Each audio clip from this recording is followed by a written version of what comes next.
Muito boa tarde a todos. Vou fazer minha audiodescrição aqui, como demanda os novos cerimoniais, né? Vou começar dizendo que eu sou um homem de 69 anos, não pode rir, hein? Com poucos cabelos. Dizem que nós juízes, né, ou somos carecas ou cabelo branco, né?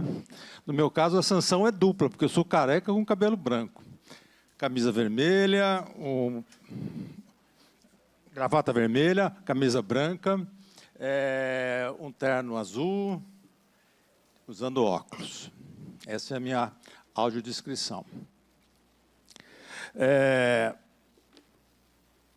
O Conselho Nacional de Justiça tem feito um esforço muito grande no sentido de nós trabalharmos em nosso país com a diminuição, ou com a extinção, vamos dizer assim, do racismo estrutural.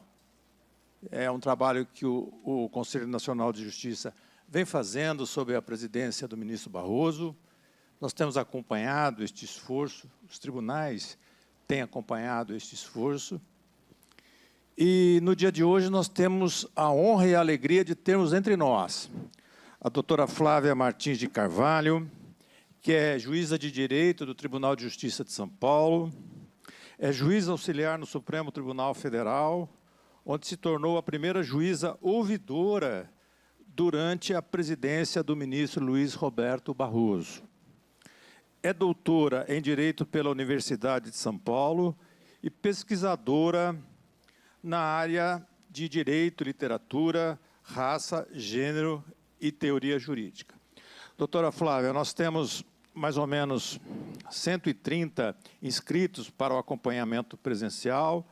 Nós temos mais 21 inscritos pelo sistema virtual do YouTube, que poderão se deleitar com a palestra da senhora. Um aviso antes de começar a palestra: o QR Code que está à disposição para efeito de certificado. Então, doutora Flávia, sinta-se à vontade, a casa é da senhora.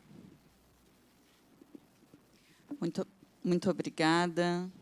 Boa tarde a todas as pessoas aqui presentes. Antes de eu começar, eu vou passar uma apresentação, mas eu quero dizer da minha enorme alegria, quero cumprimentar, saudar todas as pessoas que estão aqui, na pessoa do Dr. Enio, de quem eu já puxei a capivara e já soube que é uma excelente pessoa. Porque a gente é assim, quando vai falar, já puxa a capivara, já pega as referências. E eu sou muito amiga pessoal da doutora Mariana Aquino, que foi ouvidora da mulher na Justiça Militar, e ela falou muito bem. Eu falei, São Paulo, que eu ainda vou para um evento hoje lá em São Francisco Xavier. Eu falei, eu tenho um outro evento nesse dia, eu não sei, me convidaram lá. Ela falou, vai pelo doutor Enio, ele é tão gente boa, vale a pena, vai lá assim e tal. Isso já faz tempo. Aí hoje, eu tinha até esquecido, mandei mensagem para ela, ela ficou feliz de saber que eu estou aqui, e eu realmente também estou muito feliz de estar aqui. Essa é a primeira coisa que eu queria falar. E a segunda coisa que eu queria falar é que eu sou filha de um policial militar. E aí eu quero contar uma história muito rápida para vocês. Quando eu era criança, o meu pai, ele não contava, sabe, essa coisa de chegar em casa e falar, hoje o dia foi cheio, o dia teve tanta coisa, o dia, enfim. Não, meu pai chegava, tomava banho, sentava para assistir o Jornal Nacional, e ninguém podia falar na hora do Jornal Nacional, tinha que ele ficava assistindo o jornal inteiro, você não podia falar, e ele não contava da rotina dele. E isso foi uma coisa que me fez muita falta na infância, né? Porque me parecia que faltava ali alguma coisa de uma coisa normal, que para mim seria o normal, de chegar e contar a rotina. E foi assim até ele se aposentar. Ele hoje é aposentado, ele está com 77 anos. E demorou muito tempo para eu entender a rotina do meu pai. Eu sabia que ele era um policial militar, ele fazia uma escala de 24/48, ele era um soldado da Polícia Militar, hoje é um sargento reformado. E um dia, era um feriado prolongado, eu já era juíza, levei uma pilha de processos no final de semana para sentenciar. no feriado, eu lembro que era um feriado prolongado, e eu peguei os processos físicos até para poder facilitar, que geralmente a gente deixa os físicos para depois, e estava meio atrasado, eu peguei aquela pilha de processos físicos, botei no carro, fui para o meu final de semana no Rio, porque eu não sei se vocês repararam que eu sou carioca. E quando eu comecei a fazer sentença, nas cidades do interior, na capital não, mas nas cidades do interior, geralmente são sempre os mesmos policiais que fazem as ocorrências, né? Sempre os mesmos policiais. Então, aqueles policiais que são as testemunhas. Então, é uma sequência de audiências que a gente faz com os mesmos policiais prestando depoimento como testemunha. E aí eu pego lá o primeiro caso, e era uma briga de 2 irmãos dependentes químicos, em que um matou o outro. E os policiais chegaram lá na cena do crime, tudo ensanguentado, blá, blá, blá, blá, blá. Aí, no segundo caso, era um caso de violência sexual contra criança. E o terceiro caso era um caso de feminicídio. E no quarto caso, e assim foi, porque eu tinha pego uma pilha de processos criminais. E o que me chamou a atenção é que as testemunhas daqueles processos eram mais ou menos os mesmos 5 ou 10 policiais da comarca que faziam aquilo. E, naquele dia, eu entendi por que meu pai não contava a rotina dele. E eu também entendi que era muito duro para o meu pai ter um contato com aquela rotina cotidianamente. E, naquele dia, eu entendi muitas coisas sobre a vida das pessoas que estão na rua, como policiais militar, naquele mais baixo posto, que era o do meu pai, como um soldado da Polícia Militar, que tinha 3 filhas em casa e que não era um super-herói, que ia para as ruas com um revólver 38 para disputar a sobrevivência com quem estava de fuzil. Então, isso é para dizer para vocês, ou para os senhores e para as senhoras, que eu sou daquele pessoal dos direitos humanos, mas dos direitos humanos para todas as pessoas, inclusive para os policiais militares, porque tive o privilégio de ter o meu pai comigo, e está comigo até hoje, com 77 anos, e as coisas que eu falo, ele fala que está tudo errado, que não tem nada disso. Então, eu entendo, né? Mas o meu pai tem 77 anos. Talvez ele seja mais velho do que a maioria de vocês aqui. Mas, para aqueles que estão... e eu não tenho nenhuma pretensão de convencê-lo das minhas ideias ou daquilo que eu defendo, mas eu tenho o dever de defender uma possibilidade de vida mais digna para as pessoas do sistema de justiça, para os policiais militares, para as pessoas e as policiais militares, para as pessoas que estão na rua cotidianamente, de uma maneira quase que desumana, tentando proteger a sociedade dela mesma. Tá certo? Então, essas são as primeiras considerações que eu queria fazer. Já comi 5 minutos do meu tempo, e, a partir daí, então, eu vou falar sobre aquilo que eu tenho para falar, que é jurisvivência e justiça militar. Mas eu fiquei com uma preocupação se todo mundo... se a gente estava na mesma página, se todo mundo tinha o mesmo entendimento a respeito dessas questões raciais, que é a pauta sobre a qual eu vim falar aqui hoje. E, então, eu achei melhor a gente fazer um nivelamento, né, colocar todo mundo na mesma página. E eu começo do começo, da história do nosso país. Não é? Na verdade, quando Cabral chega à Bahia, lá por volta de 1500, a gente já tinha alguns registros de leilão de pessoas escravizadas, porque o primeiro registro é de 1444, em Portugal, e, em 1500, quando Cabral chega à Bahia, o total de pessoas escravizadas, né, compradas, capturadas, enfim, chega a 150.000 pessoas. E um cavalo árabe valia mais ou menos algo em torno de 20 escravizados, porque escravizado era coisa, não era pessoa, então tinha que juntar 20 para comprar um cavalo. Aqui são algumas cenas de como se dava o leilão de pessoas escravizadas àquela época. Em 1535, eu estou economizando algumas partes, depois eu vou deixar o material, e aí vocês podem ler de maneira detalhada.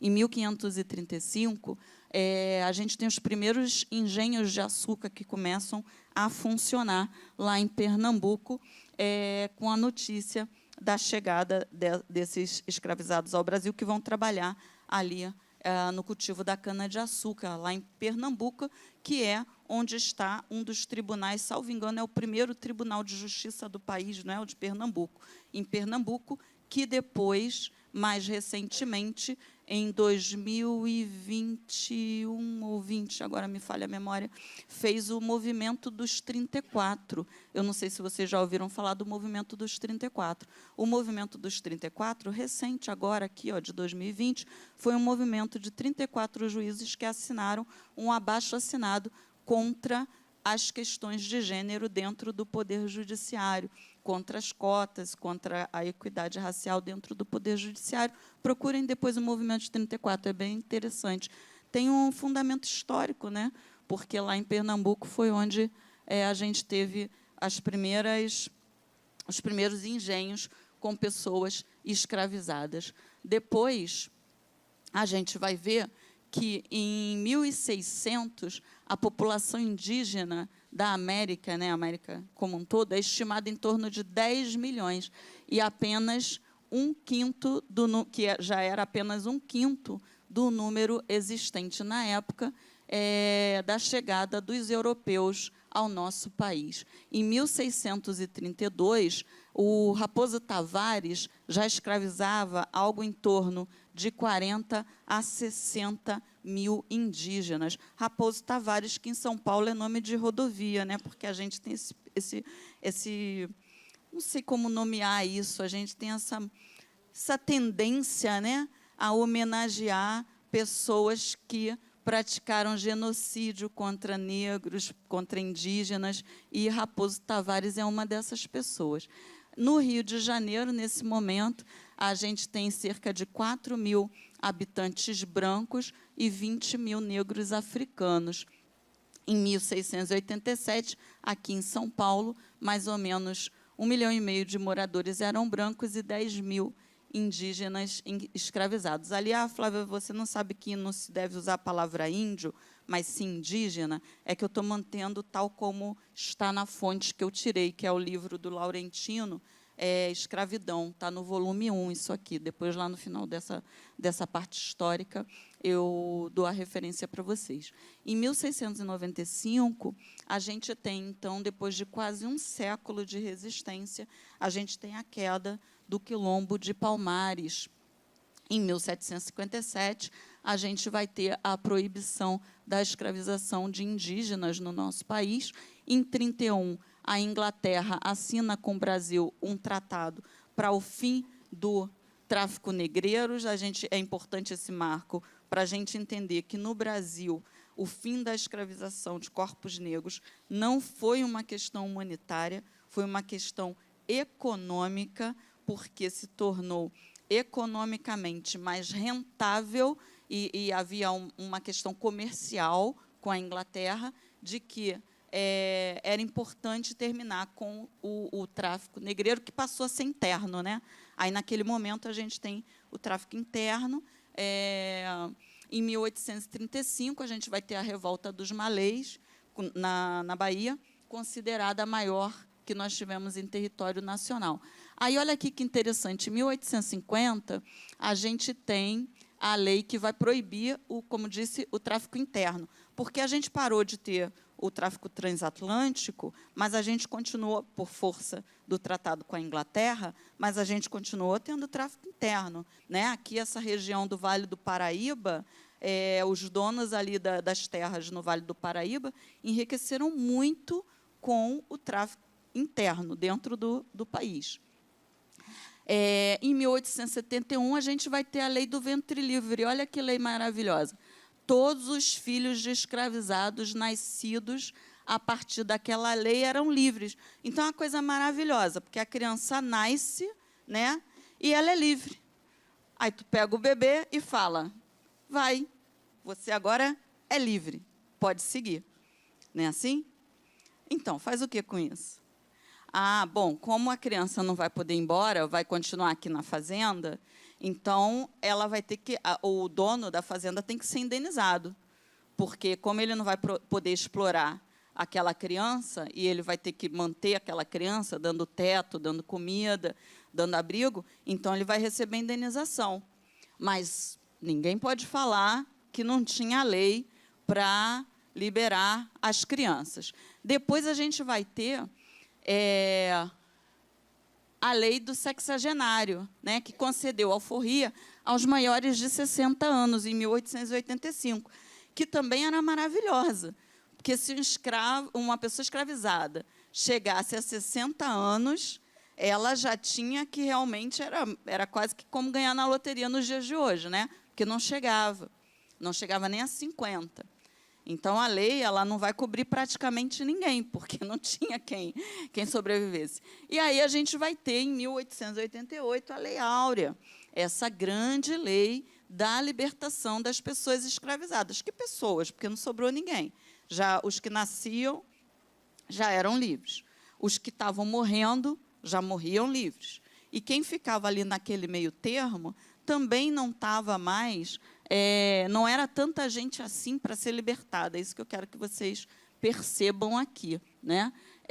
Mas a gente vai ter, em 1888, a Lei Áurea, que sim, a gente não pode negar, é a lei que vai colocar fim à escravização formal de pessoas negras. E é por isso que a gente fala que é uma libertação inconclusa, né?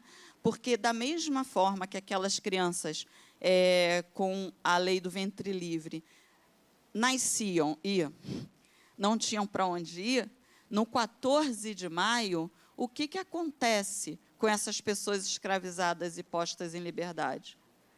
O que acontece? Porque agora elas não podem continuar na fazenda. Também não foi dado terra para elas. E aí, faz o quê?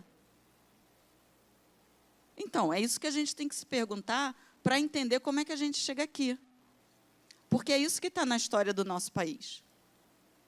Essas pessoas, elas saem da fazenda, elas saem desse modelo escravocrata e elas vão para a rua sem ter para onde ir, sem ter dinheiro, sem ter trabalho. Mas aí elas podiam trabalhar como pessoas livres, recebendo um salário. Mas aí a gente tem que falar que, no Brasil, houve um processo de embranquecimento. O Brasil entendia, nessa época, a gente tem o chamado racismo científico, que atribuía às pessoas negras, acho que eu vou falar disso no próximo slide, que atribuía às pessoas negras, não falei que isso aqui só serve para a gente passar vergonha, que nunca funciona. Quero. Pronto. Uma desqualificação intelectual. Então, o que foi esse embranquecimento do Brasil? Olha, pessoas negras representam uma desqualificação intelectual. A gente tem que refinar, depurar a raça. Como é que a gente depura a raça? Miscigenando, misturando branco com preto. Mas no Brasil não tinha tanto branco.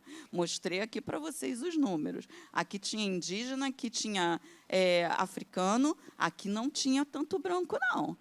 Mas as pessoas se relacionavam e havia miscigenação. Como é que a gente faz, então, para dar uma depurada na raça? Bora importar gente branca. E aí a gente tem toda uma política de incentivo aos italianos, aos alemães, depois, num momento um pouco mais para frente, também aos asiáticos, que vão vir para o Brasil com essa missão de ajudar a clarear o país.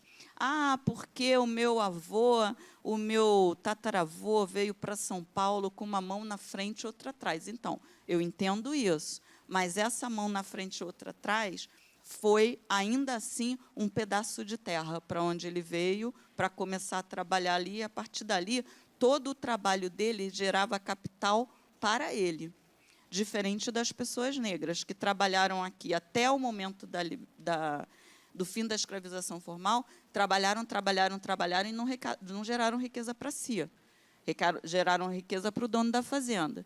E depois, quando acabou a escravização formal, elas não podiam continuar trabalhando, que nem o estrangeiro que veio. Por quê? Porque ninguém queria que elas continuassem trabalhando ali. Porque a mão de obra que era boa nesse momento era a mão de obra branca. que era remunerada no farelo, não ganhava muito, eu sei disso tudo, não estou negando essa história, não. Só estou mostrando para vocês que a história é um pouco diferente daquela história de que a princesa Isabel foi uma grande salvadora que libertou as pessoas. E aí, como boa carioca, eu gosto de samba, já desfilei, já fui assistir o desfile várias vezes e tal. E aí tem um samba lá no Rio de Janeiro que é muito legal para a gente pensar essa história, que foi quando houve os 100 anos da Lei Áurea. E esse samba Mangueira foi campeã do carnaval com esse samba, e esse samba diz assim: será que já raiou a liberdade, ou se foi tudo ilusão? Será que a Lei Áurea tão sonhada, há tanto tempo assinada, não foi o fim da escravidão? Hoje, dentro da realidade, onde está a liberdade? Onde está que ninguém viu?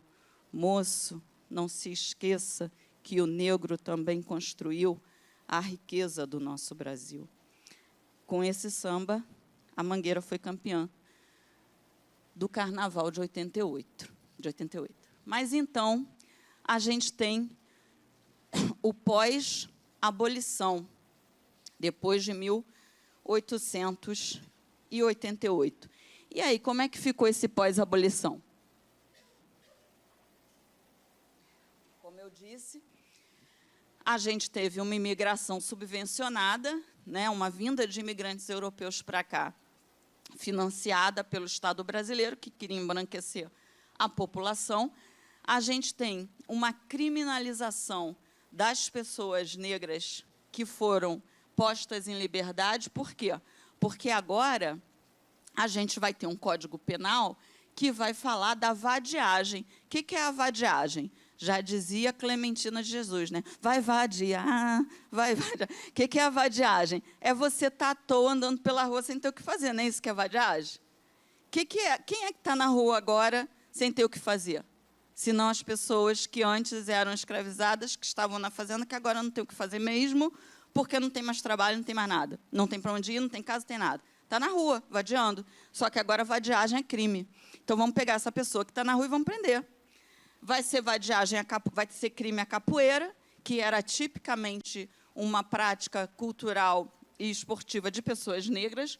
Vai ser crime o curandeirismo, que dizia a respeito àquelas tradições ancestrais praticadas por pessoas que tinham vindo do continente africano. Então, você começa num processo de criminalização da vida e da cultura de pessoas negras. E que, se a gente for olhar direitinho, a gente vai entender um pouquinho também aqui do nosso dia de hoje. E a responsabilidade penal dos menores a partir dos 9 anos. Já falei do racismo científico, que era essa tendência a dizer que havia um fundamento científico que justificava a desqualificação intelectual de pessoas negras, e a política de embranquecimento, que foi isso que eu disse a vocês, dessa tendência de procurar. Foi uma política, não era uma tendência, uma política institucionalizada de embranquecer o Estado brasileiro. Como? Importando imigrantes para poder promover a miscigenação e, a partir daí, então, ir clareando, até aqui só ter gente bem branquinha, como a neve.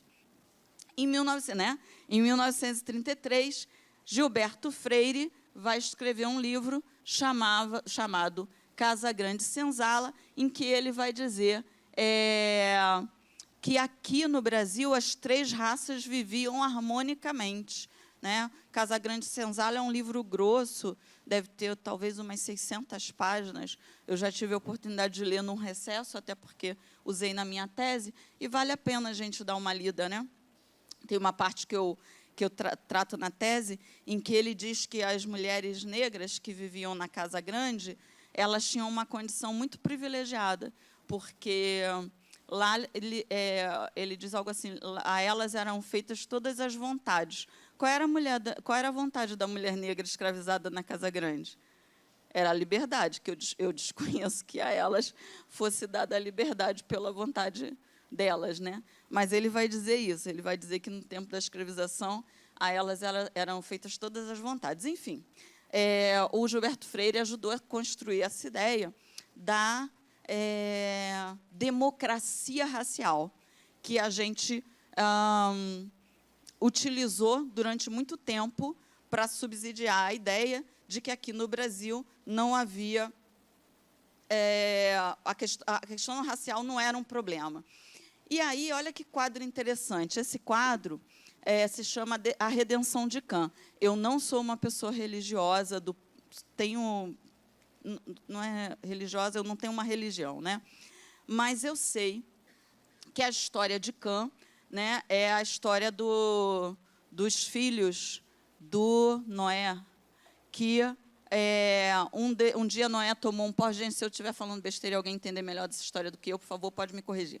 Um dia o Noé parece que tomou um porre e estava nu, e aí o Cã viu o pai nu, e por causa disso... Estou contando a história certa? Então, e aí, por causa disso, ele foi amaldiçoado, né? Oi? Então, e aí foi... Então, e aí, por causa disso... E aí, por causa disso, ele foi amaldiçoado até a sua infinita geração. Acontece que não se sabe exatamente em que momento que essa maldição passou a ser lida como a maldição que recaía sobre todas as pessoas negras. E aí esse quadro se chama... Eu tive que contar essa história porque esse quadro se chama Redenção de Cã. Então, Cã era amaldiçoado, era esse filho de Noé que era amaldiçoado, e esse quadro é a Redenção de Cã. Por que ele se chama Redenção de Cã? Eu vou explicar para vocês pelos elementos da pintura. Aqui, ó, a gente tem um homem branco, que é possivelmente um europeu. Lá, do outro lado, a gente tem uma mulher preta, né, uma mulher negra da pele retinta, uma mulher preta, que está agradecendo aos céus uma bênção. Qual é a bênção? Ela tem uma filha que é parda, uma mulher negra da pele clara, uma filha parda, que possivelmente é fruto de um estupro, porque a gente sabe que o estupro era muito comum no período da escravização de corpos negros, o estupro de mulheres negras. E a filha dela tem um filho que é branco. Essa mulher negra tem um filho que é branco e o pai é aquele europeu ali. E o que a mulher agradece? A mulher agradece a redenção de Cã, porque essa criança não vai ser amaldiçoada com a cor da pele. Então, esse quadro se chama Redenção de Cã, e essa pintura foi premiada com a medalha de ouro no Salão Nacional de Belas Artes em 1895. Essa pintura que é uma pintura da expressão do nosso racismo, né? Então, em 1895, caminhamos alguma coisa de lá para cá. E aí eu queria que a gente fizesse uma reflexão agora sobre de que maneira o nosso olhar recai sobre corpos negros. Aí eu não sei como a gente faz para fazer o vídeo passar. Você passa?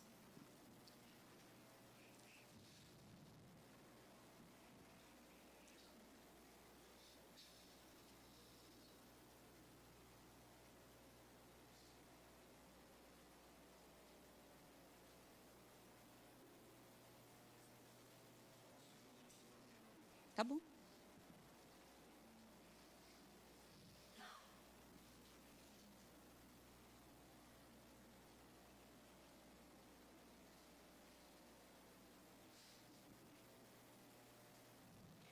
Se você quiser, eu vou adiante, e quando você estiver com isso pronto, você me avisa.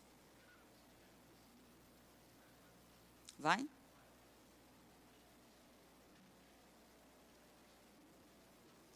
Está sem som.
Esse filme, ele mostra, né, esse olhar que recai sobre corpos negros, sempre imaginando que corpos negros ocupam um lugar de desvalor. Então, ali a gente tem uma série de cenas, né, em que o rapaz vai sendo visto, acham que ele vai assaltar, acham que ele vai se aproximar e fazer alguma coisa de ruim, alguma coisa de errado, e ele é só o juiz, né? Então, isso é o cotidiano de nós, pessoas, é o nosso cotidiano de pessoas negras que são juízes e juízas hoje dentro da magistratura e que ocupam espaços de poder de um modo geral.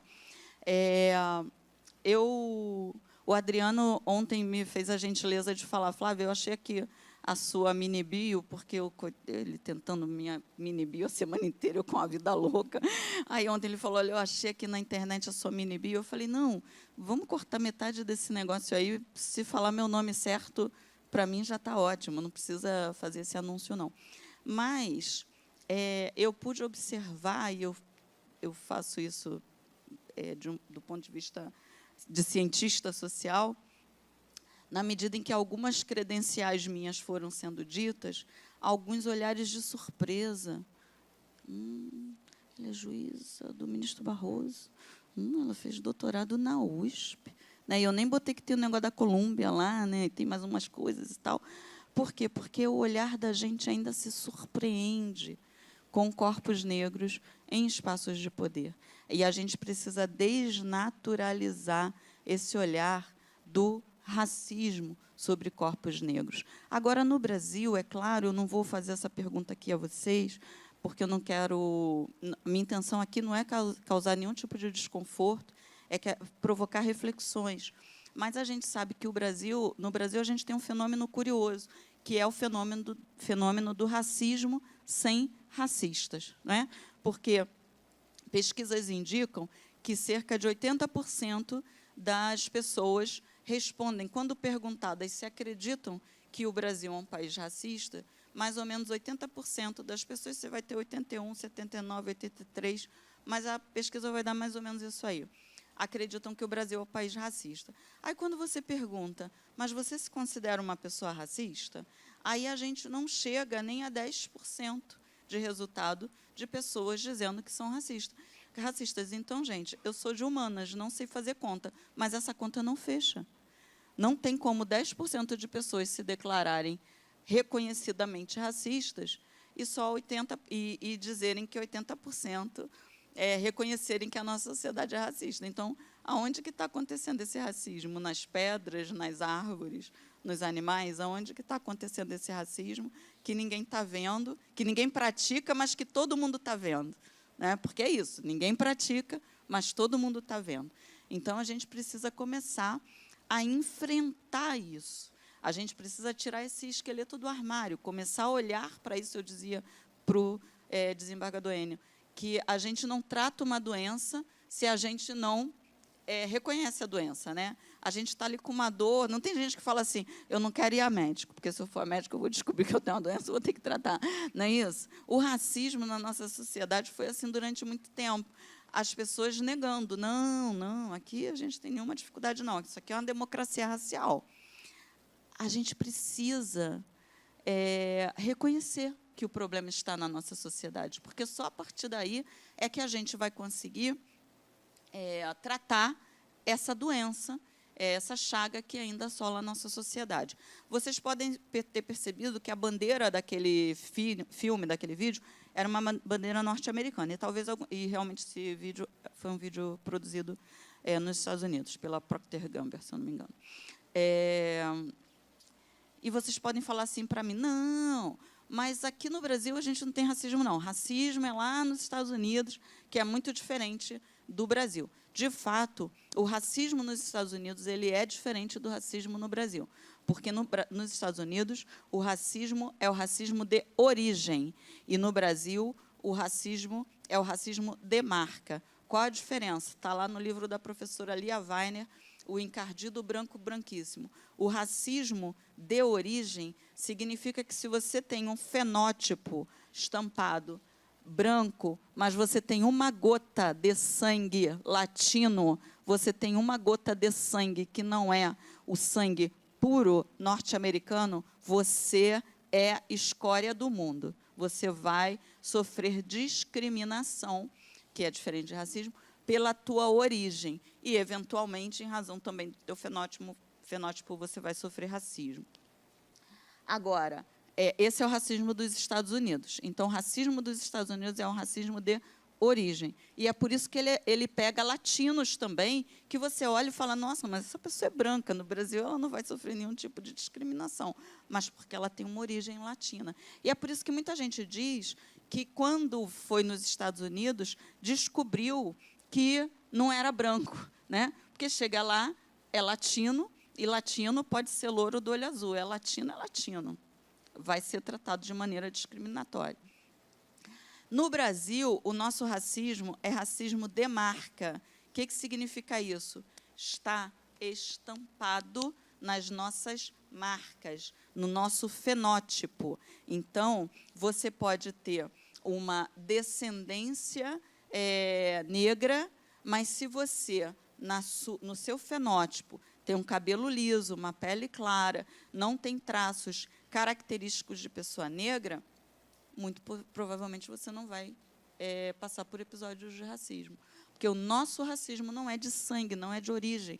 O nosso racismo é de marca, tá certo? Então, por isso, há uma diferença histórica, que eu não vou me alongar aqui, na diferença entre... Há, de fato, uma diferença entre o racismo dos Estados Unidos e o racismo do Brasil, e há também uma diferença em relação ao racismo que existe na Europa, que está muito mais ligado a uma questão de xenofobia. Tá? É só para a gente não sair por aí falando besteira. Ah, mas aqui não tem racismo, que o racismo lá nos Estados Unidos... Então, já fui nos Estados Unidos algumas vezes, lá tem racismo também, mas tem algumas questões que nos diferenciam muito, em termos raciais, da estrutura dos Estados Unidos. E aí, como eu disse, eu queria colocar todo mundo assim no mesmo slide, sabe? Eu queria ter certeza que todo mundo entende de questões raciais, e eu não estou aqui para convencer ninguém. Você pode até não concordar comigo, mas alguns conceitos, eles são necessários para que a gente consiga conversar. Por exemplo, o conceito de raça. Raça não é uma categoria analítica biológica. Então, presta atenção para você não falar besteira por aí. O que significa raça não ser uma categoria biológica? Significa que todo mundo aqui é da mesma raça. Todo mundo aqui é da raça humana. Aí a pessoa vai falar, bingo, eu sabia, eu sempre falo que não existe esse negócio de racismo, porque todo mundo é da mesma raça. Então, isso, biologicamente, todo mundo é da mesma raça. A genética já comprovou isso, né? Inclusive, uma pesquisa mais recente, saiu uma publicação, eu acho que não tem um mês, dizendo que o Brasil, inclusive, é o país onde há a maior diversidade genética, né? Nós somos muito diversos geneticamente, mas, ao fim e ao cabo, somos todos da raça humana. Isso acaba com racismo? Não. Sabe por quê? Porque racismo não é uma questão biológica. Racismo é uma construção sociocultural, algo que se construiu na linha do tempo e que hoje constitui a nossa sociedade. Então, o que significa isso, ser uma construção sociocultural? Significa que, na história do nosso país, nós fomos classificando as pessoas como melhores ou piores de acordo com a identidade racial, com a maneira como elas mais se aproximam ou mais se distanciam de pessoas brancas. Então, isso não tem nada a ver com biologia. Isso tem a ver com história, com essa história que eu comecei contando para vocês, de lá, que vem desde lá, de 1444, quando começaram a acontecer os primeiros leilões de pessoas negras. Não tem nada a ver com fatores biológicos. Então, raça é uma categoria analítica que existe, sim, que é construída socialmente, historicamente, culturalmente. E a raça vai ter uma relação com o fenótipo, com as características físicas de cada pessoa, porque é a partir disso que nós identificamos uma pessoa em relação à sua raça. Já etnia é um conceito que diz respeito a vínculos que estão ligados a aspectos socioculturais, como, por exemplo, os indígenas. Indígena não é raça, indígena é etnia, né? Judeu não é raça, judeu é etnia, porque os vínculos que os unem são vínculos histórico-culturais, sociais, que é diferente da questão da raça. Aí aqui é só uma chargezinha que eu adoro fazer uma graça, né, que é falando sobre a questão das piadas sobre racismo. Negro, olha, quase toda semana eu tenho que responder alguém me perguntando, é negro ou é preto? É preto ou é pardo?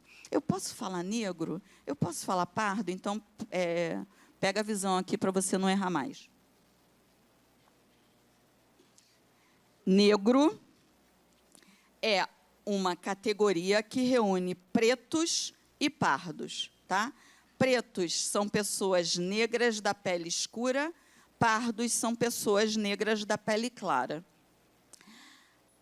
Juntou-se essas duas categorias, pretos e pardos, e as duas compõem negros, a categoria negros, que é a utilizada hoje pelo IBGE e que é fruto do movimento negro. Foi o movimento negro que, durante muitos anos, trabalhou para que a gente pudesse reunir essas duas categorias de pretos e pardos numa só, chamada negros, que é o conjunto dessas duas. Então, é errado você falar preto? Não. É errado você falar pardo? Não. É errado você falar negro? Não.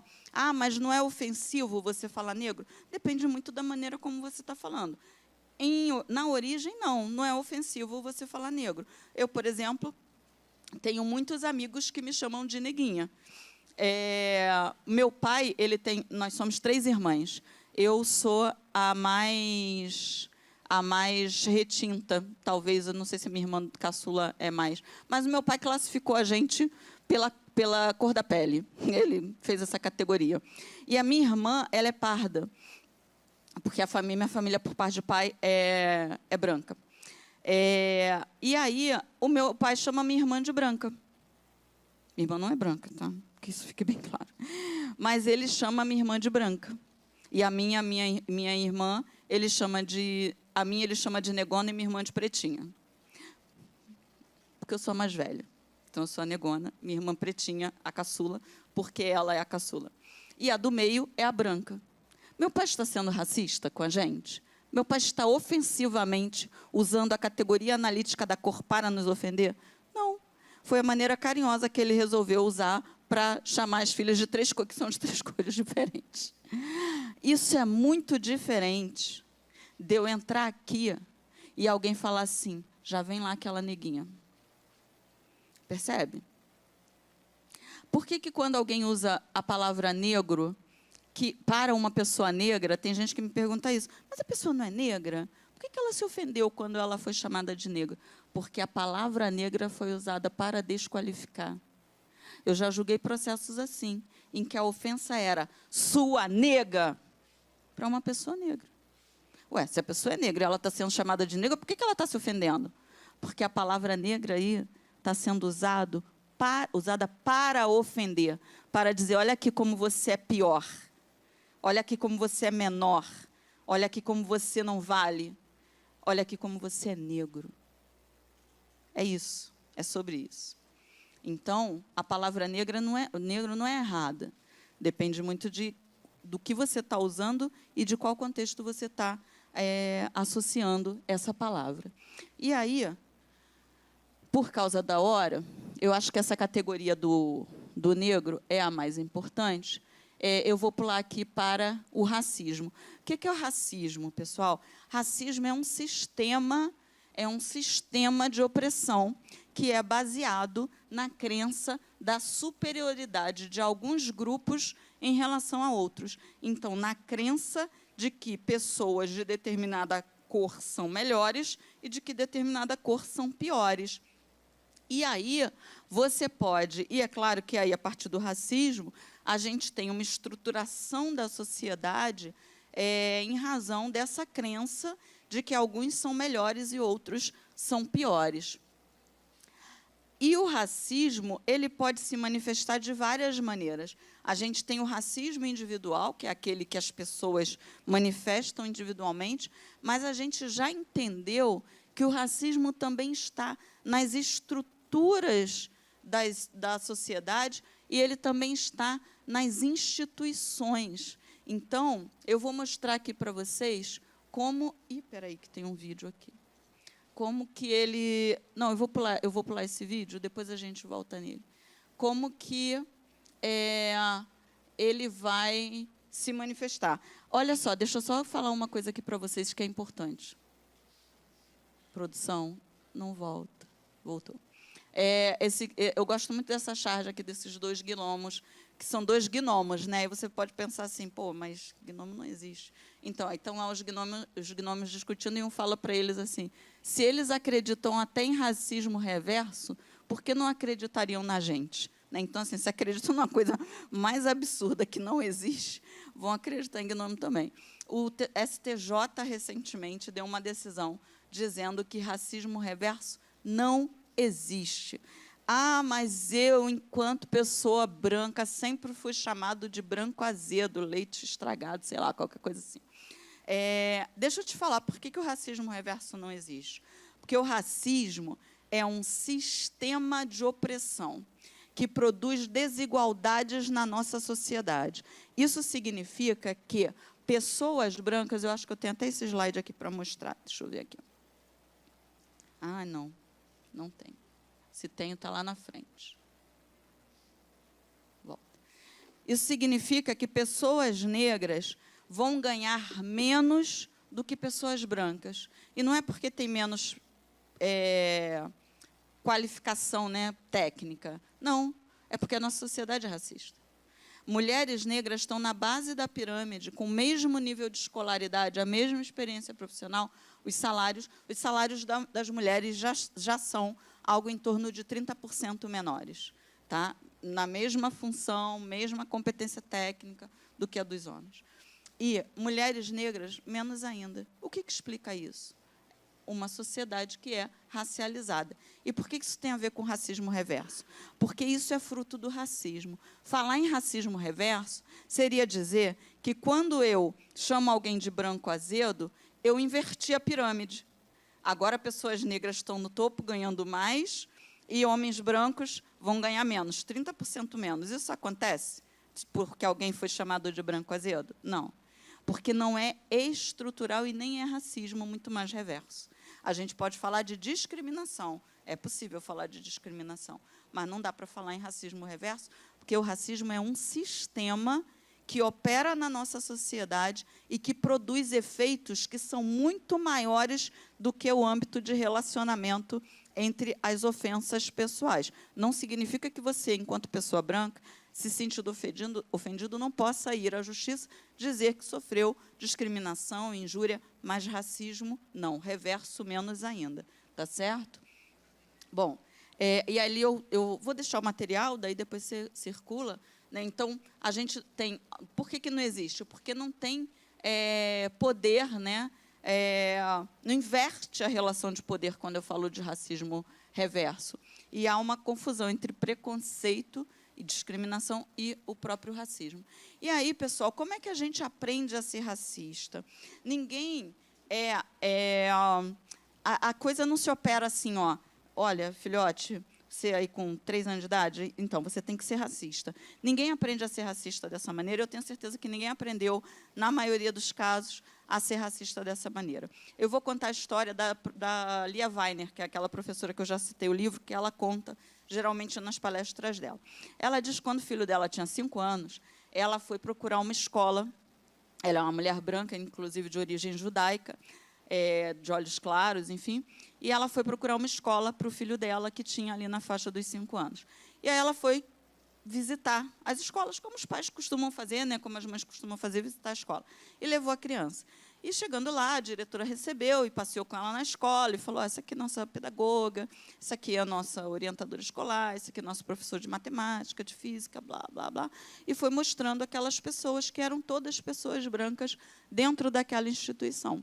E, naquela instituição, tinha uma mulher negra trabalhando nas atividades de serviços gerais da escola. E essa mulher negra que trabalhava nas atividades de serviços gerais da escola foi a única pessoa que não foi apresentada, não tinha nome e que, portanto, não tinha importância alguma na estrutura daquela escola. E aí ela conta que, naquele momento, ela entendeu que o filho dela aprendeu como ser racista. Ele entendeu que pessoas negras não faziam parte da estrutura, não tinham importância, não precisavam ser nomeadas, não precisavam ser apresentadas e não mereciam qualquer tipo de consideração. E a vida vai reproduzindo esse modelo. E é assim que a gente aprende a ser racista. E aí eu trouxe alguns exemplos para vocês de como a gente aprende a ser racista. Você vai falar assim para mim, Flávia, mas eu prefiro loiras porque eu acho loiras mais bonito. Isso se chama padrão estético que você aprendeu culturalmente. Porque a estética, a imagem estética das revistas, isso, claro, tem mudado nos últimos anos, mas o padrão estético das revistas sempre foi esse aqui. Mulheres brancas e, preferencialmente, mulheres brancas loiras dos olhos claros. O que é um padrão inatingível para a maioria de nós brasileiras, porque isso aqui é um país da miscigenação, meus amigos. Então, as mulheres vão procurar, e aí a gente pode falar aqui de uma questão de gênero, se eu me comportar depois, o desembargador talvez me convide um outro dia, e a gente discute questões de gênero, né, desembargador? Aí eu vou contar para vocês o quanto isso é desumano com as mulheres, que vão construir a ideia de beleza a partir de um padrão que não podem alcançar. Então, vão procurar ser magras, loiras, brancas como a neve, num país que tem um sol de 40 graus. Vai ficar complicado, vai ficar puxado para a gente. E aí a gente não vai conseguir. E aí a gente vai começar a desenvolver um auto-ódio, porque a gente não consegue chegar no padrão, né? Aqui a gente está aprendendo qual é o padrão de beleza. Aqui a gente está aprendendo qual é o padrão de herói, de coragem. Quem são os heróis? Os heróis não são negros. Os heróis são fortes, bonitos e brancos, né? As mocinhas que merecem proteção, as mocinhas indefesas dos contos que nós aprendemos. São brancas como a neve, têm cabelos lisos e longos como a Rapunzel, e esse é o padrão. Então, a gente aqui, né? Voltando, a gente aqui aprende o padrão de beleza, a gente aqui aprende o padrão de coragem, a gente aqui aprende as narrativas que merecem ser contadas. Olhem para as novelas, olhem para os filmes. Quem são os protagonistas dos filmes e das novelas? Aqueles que sofrem, que precisam ter um final feliz. Essas pessoas não são pessoas negras. Porque as pessoas negras, nesse padrão audiovisual, estão numa posição que é a do bandido, a da empregada doméstica, a de alguém que está naquele filme fazendo um papel que não é o do protagonista, que merece admiração. E é assim que a gente vai, culturalmente, aprendendo a ser racista. Ontem eu estive num evento chamado Negritudes, da Globo. Não sei se vocês já viram, já tiveram a oportunidade de ver. E ontem eu tive o privilégio de compor esse programa, e que a pergunta central que norteou todas as mesas é: qual o papel do audiovisual no combate ao racismo? Eu estou mostrando para vocês como que o audiovisual ajuda a construir o racismo, a criar um padrão de beleza, de coragem, que é muito distante e que coloca pessoas negras num deslugar, num não lugar, né? E aqui não é padrão de beleza, tá, pessoal? Vou explicar. Calma, não se antecipe. Aqui são os governadores do estado de São Paulo desde a Constituição de 88. E eu não estou entrando aqui no mérito político, mas eu quero que vocês me digam qual é a imagem de competência que nós temos? Quem são os competentes? São homens brancos. Isso não é porque eu quero, porque você quer. Isso está introjetado em nós. E aí, quando vem aqui uma mulher negra falar, ela tem que ser o dobro para estar no mesmo lugar. Por quê? Porque o padrão de competência é esse aqui. E quando você vê isso aqui, você não associa essa imagem à competência, à beleza, à coragem, porque essa não foi a construção social da nossa sociedade. Essa não foi a nossa construção histórica. Então, você não precisa dizer para mim que você não é racista, porque isso a pesquisa já me diz, 4% da nossa sociedade está admitindo que é racista. Mas 80% está dizendo que sabe que a nossa sociedade é racista. Então, aonde que está isso em você que você ainda não descobriu? Né? Quando você olha para uma mulher negra, você fala assim, isso aí, não. Aí você olha para um homem branco, ele de boca fechada, você fala, nossa, parece competente, né? Impressionante, impressionante. É quando um homem fala e ele não é interrompido. Né? Aí a mulher fala, ela é interrompida. Se ela é negra, então ela não é nem escutada. A Bell Hooks vai dizer isso. A Bell Hooks vai dizer, quando foi a última vez que você ouviu de verdade o que uma mulher negra tinha a dizer? Aqui é o tribunal, uma foto que circula de vez em quando na internet, não é mais assim, mas não mudou em termos de coloração, é uma foto do meu tribunal, o Tribunal de Justiça de São Paulo. São 360 desembargadores, mais ou menos, 2 negros. É quase encontrar o Wally, né? Sabe aquele desenho? Onde está o Wally? Então, onde estão os desembargadores negros aí? Tenta aí, tenta a sorte. Mulher negra não vai achar. Não vai achar, nunca teve. Assim como no Supremo Tribunal Federal também, né? Nunca tivemos uma mulher negra ministra. O Tribunal de Justiça de São Paulo, do qual eu faço parte com muito orgulho, é o maior tribunal do mundo. Mas é um tribunal que nunca teve, nos seus quase 140 anos de história, nenhuma mulher negra. O Tribunal de Justiça de São Paulo, eu esqueci de falar lá quando falei dos marcos históricos, que foi fundado ainda no período da escravidão. Né? Então, a gente tem que, como disse, eu não estou aqui, de maneira nenhuma, não tomem minha fala como ofensiva, não é essa a minha intenção. Mas lembram quando eu falei da doença? Ninguém trata a doença que não reconhece. A gente precisa começar a olhar para essas questões e falar, estranho, né? Por que isso aqui é estranho, gente? Porque 56% da nossa sociedade é de pessoas negras. Mas em São Paulo não é. Em São Paulo não é mesmo, não. Em São Paulo é um pouco menos, mas não é zero. Não é zero. Para não ter nenhuma representatividade. Olha aqui, isso aqui é o pessoal da Colurb, da limpeza urbana do Rio de Janeiro. Vocês conseguem perceber uma diferença entre aquela foto e essa? E aí eu tenho que dizer para vocês que isso vem de uma trajetória histórica em que, no 14 de maio, essas pessoas não tinham para onde ir. Não essas, mas as ancestrais dessas pessoas. Elas não tinham para onde ir. A elas não foi dada oportunidade de estudo. A elas não foi dada qualquer indenização. A elas não foi dado qualquer incentivo. Então, como é que a gente aprende a ser racista? Quando a gente quando a gente fecha os olhos e pensa numa empregada doméstica, a gente não pensa numa empregada doméstica que seja uma mulher branca, loura, do olho claro.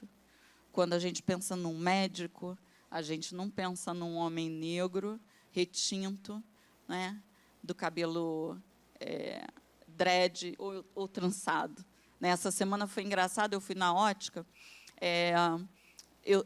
Atualmente, eu tenho 6 pares de óculos, nenhum deles presta.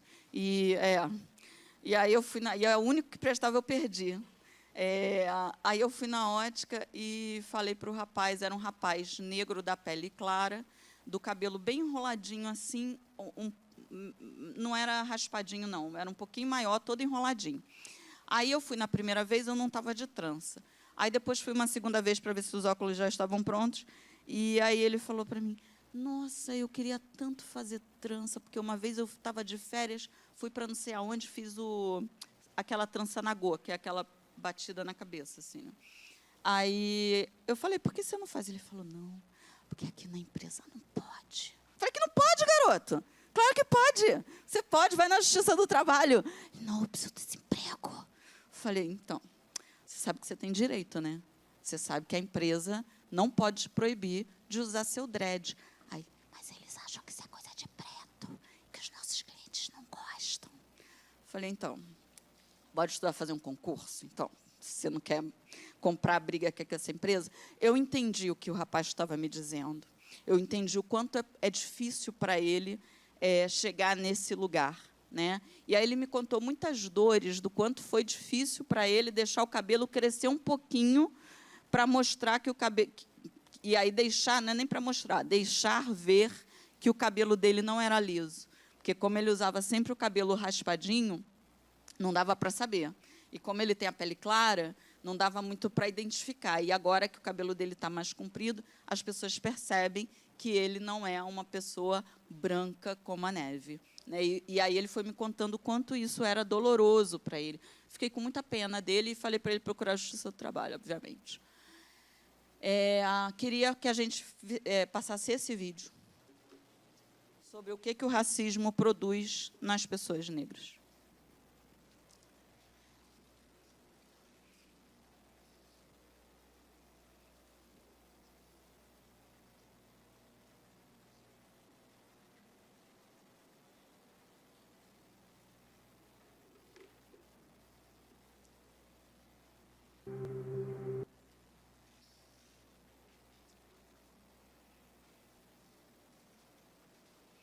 Esse é um vídeo produzido pelo Ministério Público da Bahia.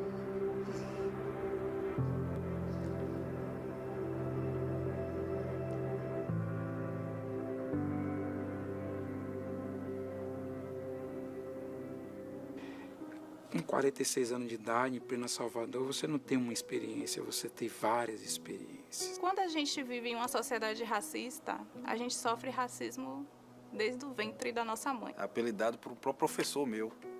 E eu tive que pedir para ele parar. Eu tenho uma origem diferente. Meu pai é negro, negão, vamos dizer que bem preto. Meu pai é preto. E minha mãe era branca. Eu achava que minha mãe não era minha mãe. Porque imagina uma criança negra, né, do cabelo crespo, ter uma mãe branca de cabelos lisos. Então, na minha cabeça, eu só era filha do meu pai. A minha mãe não era minha mãe. E às vezes eu dizia isso a ela. Eu dizia, a senhora não é minha mãe, porque a senhora é branca e eu sou preta.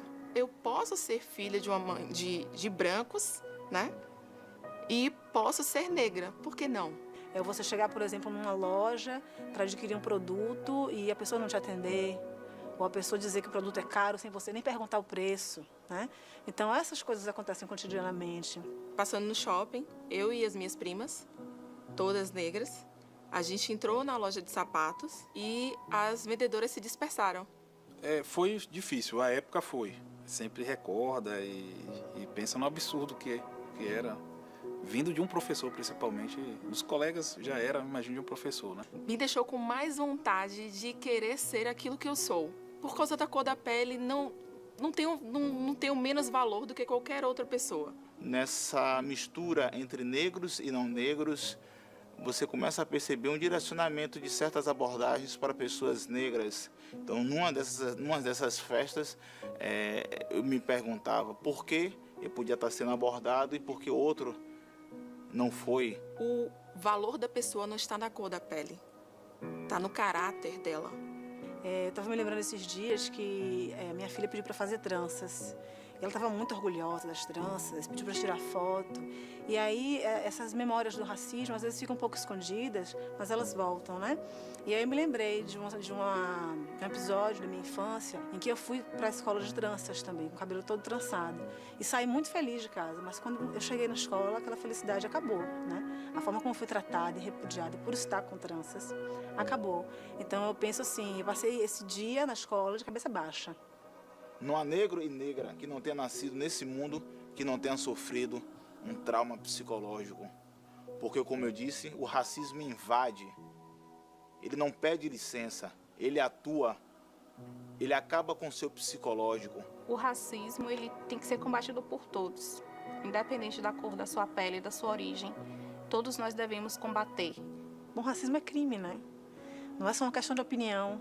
A gente precisa se dar conta de que é preciso denunciar, é preciso que a gente tenha postura diante do racismo. Eu trabalhava em uma empresa de locação de carro. Nessa época eu estava me dedicando ao batismo, estava me vocacionando para a religião e já estava para sair da empresa. Foi aí que o dono dessa empresa, na época, ele forjou uma situação comigo de que eu tinha furtado algo da empresa, algo que não tinha acontecido não. Chegaram a me levar para uma delegacia. Fui espancado. Isso foi de manhã. Eu dentro da empresa, indo trabalhar. Na própria empresa eles fizeram isso comigo. Minha família tomou conhecimento e foi logo lá na época na Força de Roubo, na Baixa do Fiscal. Minha mãe e meus irmãos, quando me viram lá naquela situação, eles souberam até que eu tinha mijado. Nunca esqueci isso. Nunca esqueci isso. Porque isso foi que me marcou muito. Porque as pessoas que estavam me agredindo, eles só diziam que não ia dar nada.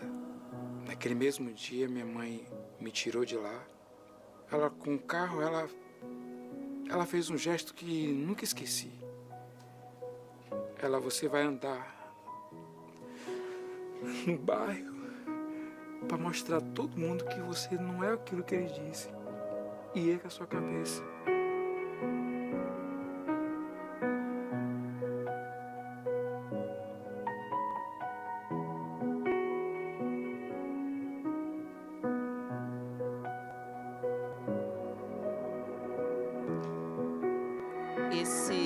Todas as pessoas que participam desse vídeo são servidores e servidoras, né, do Ministério Público lá da Bahia.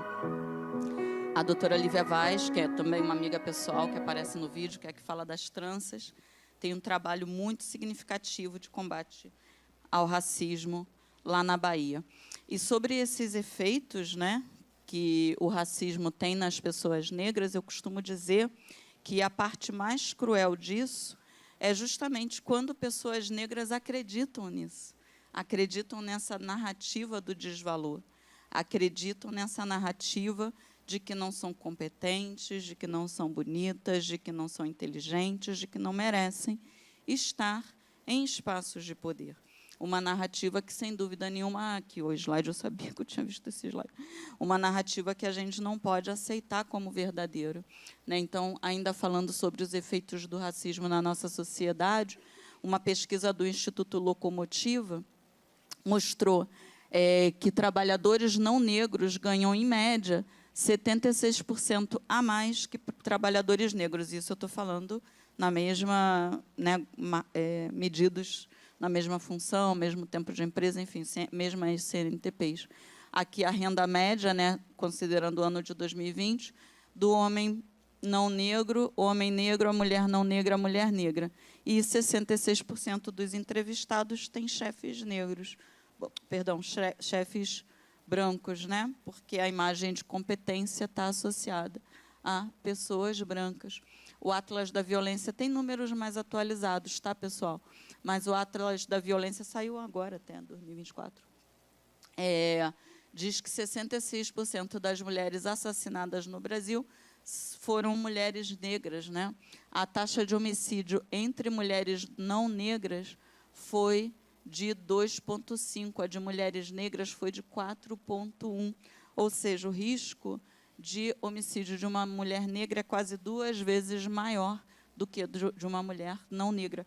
Inclusive, quando a gente discute nos fóruns, eu pertenço a vários fóruns que atuam na questão de combate à violência doméstica, uma preocupação e uma preocupação mesmo, né, que a gente tem é olhar para esses números e é muito triste a gente perceber que a Lei Maria da Penha, ela não dá conta de proteger mulheres negras da mesma maneira que ela protege mulheres brancas. E eu poderia dar a vocês muitas razões, mas uma dessas razões é que as mulheres negras, quando chegam na delegacia, elas são muito mais descredibilizadas do que mulheres brancas. Mulheres negras, elas têm muito mais dificuldade de entender que elas não merecem aquela condição, por tudo isso que eu falei para vocês, né, porque é uma vida inteira se acreditando num lugar de desvalor, que é difícil você se acreditar num lugar de valor.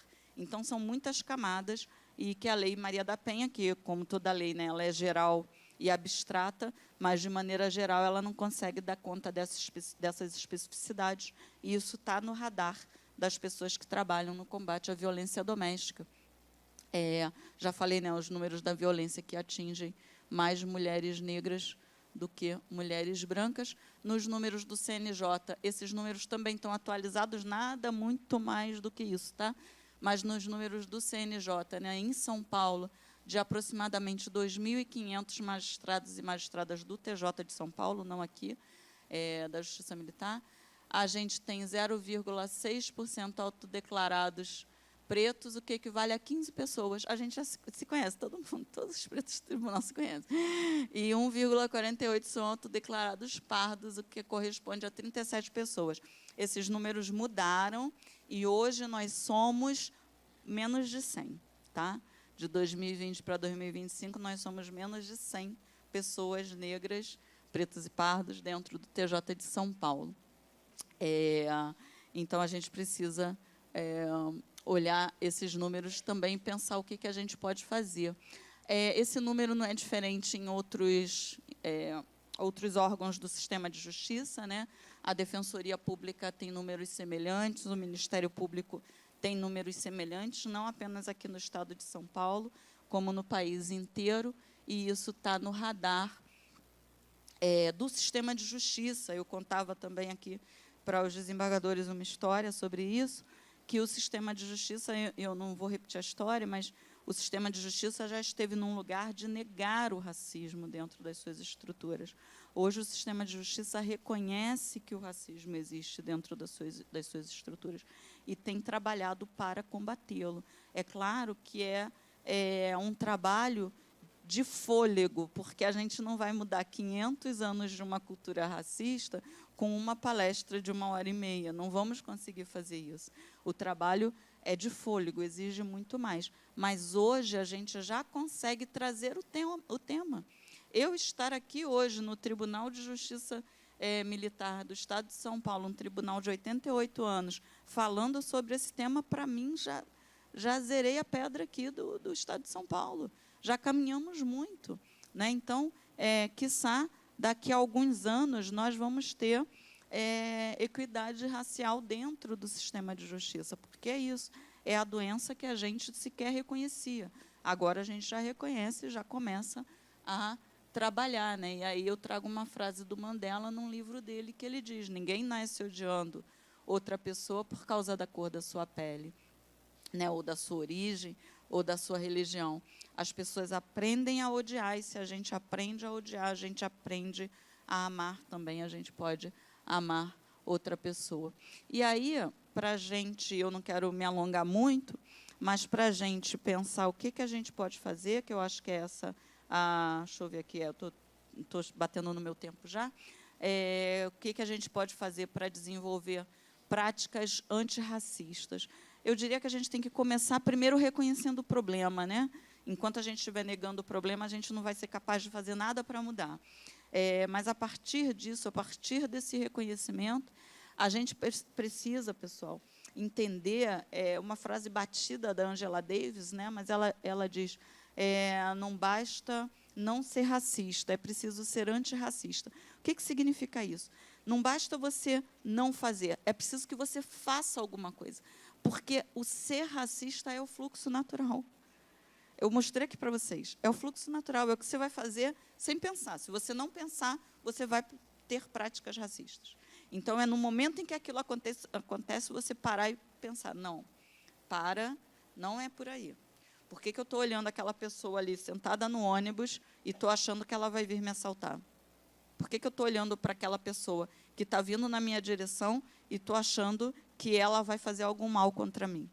O que está acontecendo aqui? Se você não parar para ser antirracista, o fluxo natural, porque é algo que está instituído no nosso processo de socialização, o fluxo natural vai te levar para a prática racista. Então, vocês precisam desenvolver práticas antirracistas. E eu trabalho com a ideia de um outro imaginário, né? Construir uma outra cultura, uma outra sociedade, uma outra matriz, um outro padrão. Claro que isso é muito difícil, mas eu estou nesse esforço já há algum tempo, né? Isso passa por um outro audiovisual, como eu discutia ontem lá no programa Negritudes, né? Gente, tirei foto do lado do Lázaro Ramos. Depois vocês vejam isso. Meu Deus do céu, foi um dia difícil ontem para mim. Não foi? Semana passada, desembargador, dá licença, deixa eu contar umas particularidades aqui da minha vida. Gente, semana passada, o ministro, ele é amigo do Diogo Nogueira. E aí o ministro fez um jantar na casa dele, e o Diogo Nogueira foi lá dar uma canja. E aí tiramos umas fotos. Eu tirei foto do lado do Diogo Nogueira semana passada. Ontem, tirando foto do lado do Lázaro Ramos. Eu não sei o que vai vir semana que vem, entendeu? Eu estou preparada para qualquer coisa, universo. Estou preparada. Então, tirei foto aí do lado do Lázaro Ramos ontem, maravilhoso, uma pessoa super simpática, Diogo Nogueira também super simpático. Obama ainda não. Quem sabe será na semana que vem, né? Quem sabe semana que vem.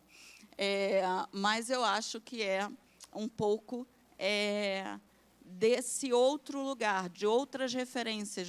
Isso não é anular, vejam, isso não é anular, não é dizer assim, pessoas brancas são incompetentes, são horrorosas, algumas são mesmo, são horrorosas, não tem que estar em lugar nenhum. Não, não se trata disso. O que a gente está buscando é equidade, né?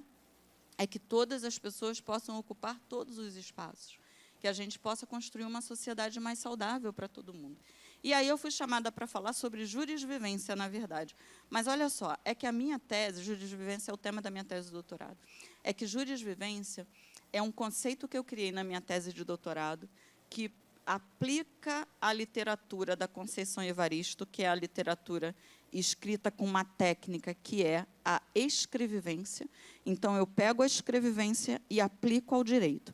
A escrevivência, a Conceição vai dizer que a escrevivência é uma técnica de escrita que nasce do ato de escuta e de escrita de mulheres negras. Mas não adiantava eu começar a minha fala daí, porque vocês não entendem nada disso tudo que eu falei antes. Então, eu tinha que pavimentar toda essa estrada para vir aqui agora e contar um pouco da minha jurisvivência pessoal. Porque a jurisvivência, ela se produz a partir de narrativas pessoais que nos fazem refletir sobre as questões raciais. É isso que eu faço na minha tese.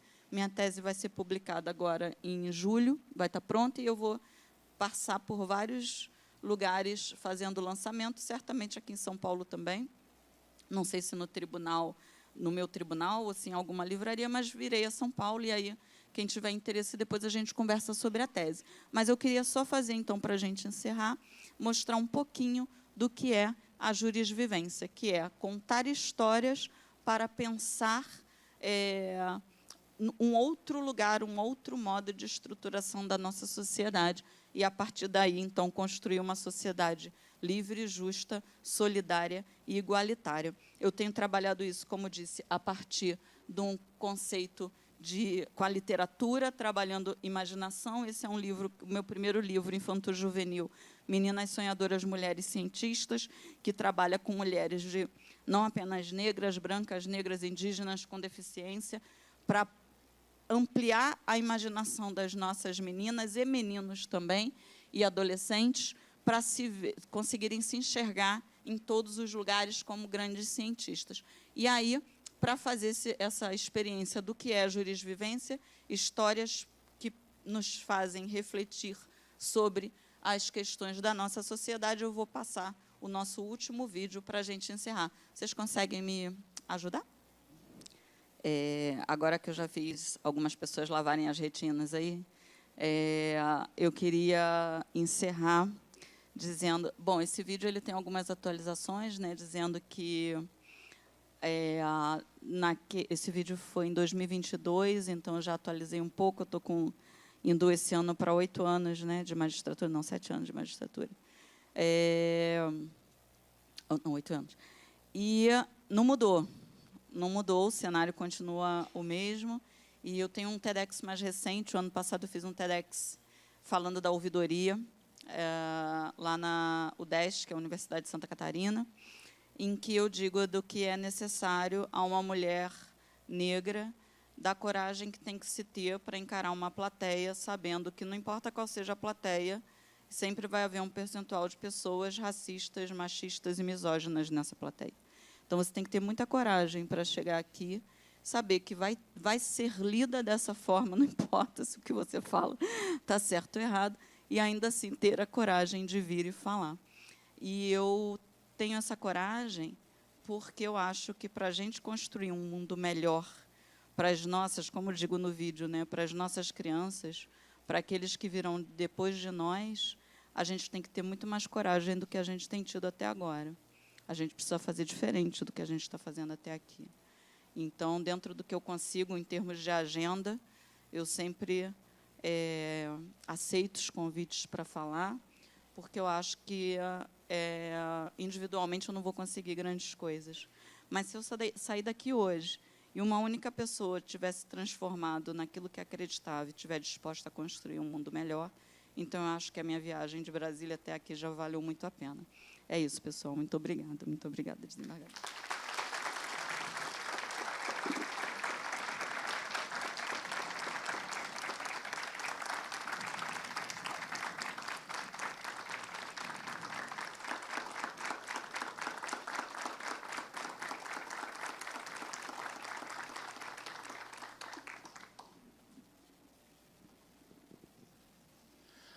Excelente. Até pela reação do pessoal, a gente percebe o quanto foi valorosa a sua exposição. Eu, particularmente, aprendi muitos conceitos. Tenho até algumas perguntas para fazer, mas antes de fazer alguma pergunta ou abrir para que alguém faça, nós temos aqui a Coronel Beatriz, que é a comandante de policiamento da área metropolitana 12. Eu fiz questão de convidá-la, ela veio aqui participar, mas eu fiz questão de convidá-la para estar aqui na mesa conosco, primeiro por ser mulher, né? E segundo, porque eu acho que ela tem uma contribuição a fazer na nossa exposição hoje, que envolve a corporação. Nós temos aqui a presença dos cadetes da Academia da Polícia Militar do Barro Branco, que é sempre importante essa semente, né, de conhecimento. Então, eu vou passar a palavra para a Coronel Beatriz, e depois aí eu deixo aberto para alguma pergunta que queiram fazer. Fique à vontade, Coronel. Obrigada, desembargador.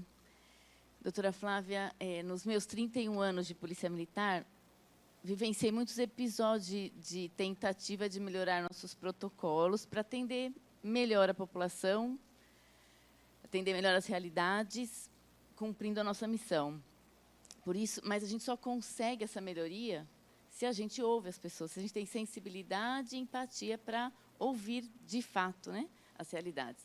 Então, por isso que sou muito grata por ter sido convidada para vir aqui hoje, porque o que a senhora passou aí, com uma profundidade que eu nunca tinha visto. Agora, muita coisa faz sentido para a gente, não é? De uma profundidade que eu nunca tinha visto, isso é muito importante para continuar no aperfeiçoamento dos nossos protocolos e para levar a reflexão para dentro mais essa reflexão para dentro das nossas corporações. Muito obrigada. Obrigado, Coronel. Muito obrigado. Bom, eu vou deixar, como eu disse, se alguém quiser fazer alguma pergunta para a doutora Flávia, por favor, não fique muito à vontade, mas pode perguntar. Você é?